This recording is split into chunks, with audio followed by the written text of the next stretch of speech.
புதுச்சேரி முத்தியால்பேட்டை பகுதியில் 9 வயது சிறுமி 2ஆம் தேதி காணாமல் போன நிலையில் நேற்று 2 மணி அளவில் அதாவது வேட்டியில் சுற்றப்பட்டு சாக்கடையில் பிணமாக கிடந்தார். இந்நிலையில் பாத்தீங்கன்னா விவேகானந்தா வயசு 54, அதே பகுதியை சேர்ந்த கருணாஸ் 19 2 பேர் அந்த சிறுமியை பாலியல் துன்புறுத்தலுக்கு உட்பட்டு கொலை செய்ததாக வாக்குமூல அடிப்படையில் அவர் கைது செய்யப்பட்டு போலீஸ் காவலில் வைக்கப்பட்டுள்ளார். இந்நிலையில் பாத்தீங்கன்னா அந்த சிறுமி தற்பொழுது ஜிப்மர் மருத்துவமனை உடற்கூறு ஆய்வு நடைபெற்று வருகிறது. ஆனால் அந்த முத்தியால்பேட்டை பகுதியில் இருந்த மகளிர் அனைவரும் அந்த கொலை செய்யப்பட்ட இடத்தில், அந்த பெண் கொலை செய்யப்பட்ட அந்த சிறுமி கொலை செய்யப்பட்ட இடத்தில் கூடி, அதாவது பொதுமக்கள் மகளிர் எல்லாம் கூடி அந்த வீட்டை அடித்து நொறுக்க வேண்டும், அந்த அவரு தக்க தண்டனை தூக்கு தண்டனை உள்ளிட்ட தண்டனை வழங்க வேண்டும் என்று வலியுறுத்தி அந்த வீட்டை முற்றுகையிட்டு போராட்டம் பண்ணாங்க. அது பாத்தீங்கன்னா போலீசார் உடனடியாக அவர்கள் அப்புறப்படுத்தி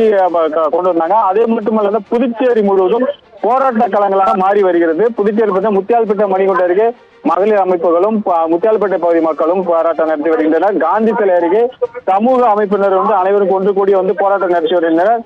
புதுச்சேரி சட்டசபையில் முதலமைச்சர் செல்லும் போது அங்கேயும் மகளிர் ஒன்று கூடி அரசுக்கு எதிராகவும் அந்த குற்றவாளிக்கு தக்க தண்டனை வழங்க வேண்டும், போதைப் பொருளை கட்டுப்படுத்த வேண்டும் என்று உள்ளிட்ட கோரிக்கை வைத்து முதலமைச்சரை மறுத்து போராட்டத்தில் ஈடுபட்டனர். போலீசார் அப்புறப்படுத்தினர்.